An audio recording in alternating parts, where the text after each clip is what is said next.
This is Chris, OptimalTriathlete.com, and just real quick, we're going to cover something that when people are looking at improving their swim, sometimes you have to look outside of just how many yards you're putting in the pool. Depending on if you're getting coached, the keen eye of that coach and what it is that they're looking for in terms of your form and how your ability to do the form that they're asking you to do. Sometimes you just need a simple assessment on some flexibility issues.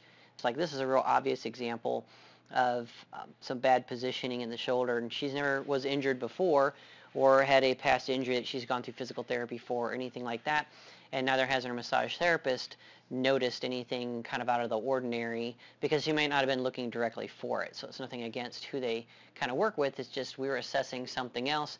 I did an assessment for some shoulder flexibility and found this out. And what we basically are trying to do then is to have this arm here needs to be looking the same as this one. Now you don't have to be on a foam roller like this in order to do an assessment like that. You just basically lay flat on your back and your shoulder to elbow is going to be straight out, and then elbow to hand, so like a 90-degree if you were to look at this person from straight above. And then with the hands relaxing and letting them just rotate back to the ground, keeping that alignment, they should both just flop back so that they are flush to the ground here. The backs of your hands would touch the ground.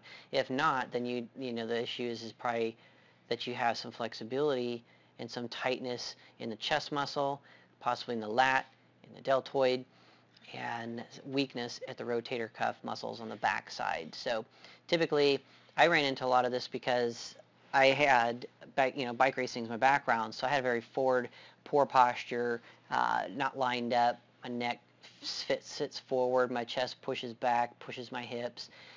So when we look at what improves our swim sometimes, I'm not known for my fast swim per se, but I don't swim very much, and the amount of time that I put in my swim, I'm working on what's the most I can get out of the time that I am putting in the swim.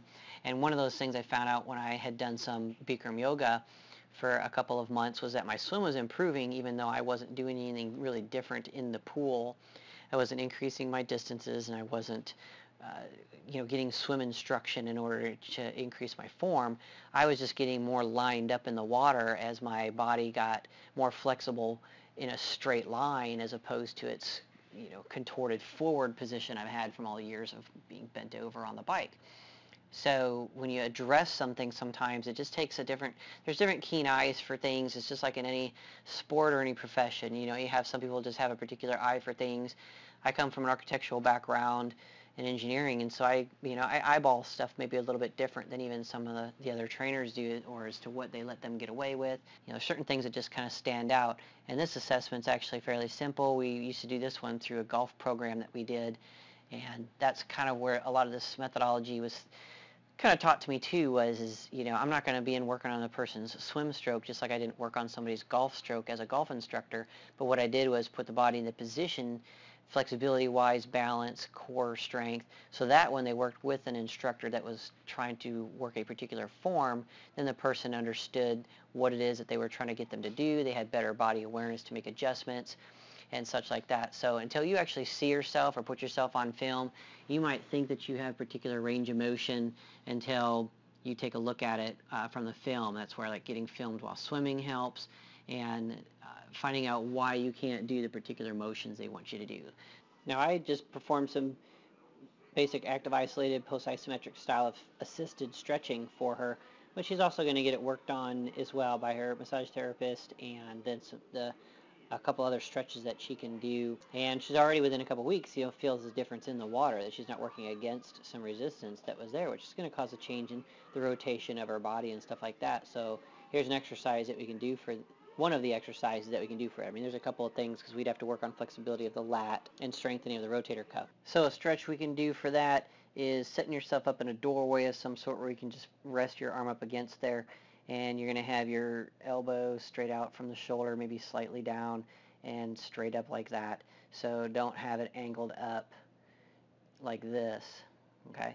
And then you're also going to be taking the body and you're going to be slowly kind of rotating it away from it to create your tension right here. So the thing with that is don't be applying pressure, don't be pushing into the wall like it's a fly exercise. You're looking for the stretch. As to how long you hold things for, I mean, that's I use breathing as, I don't do a 10-second count or 20-second count. I'm going to use inhales, exhales, and relaxing into the stretch, really focusing on that my body gives into the stretch on the exhale. So I'm going to do, 3 or 4 like that. The other thing then is to utilize is size ball like this, and it's like the trigger point therapies ball or a lacrosse ball or something like that, and you're basically going to run little dinky little circles, super tight, all the way out, and then you just start over again in a new position, slightly down, and then go right back into making those little tight circles. So it's going to be kind of painful. Again, use your breathing to pay attention to that and making sure that you're not tensing up while doing that. So that's it. Chris Arhus, OptimalTriathlete.com.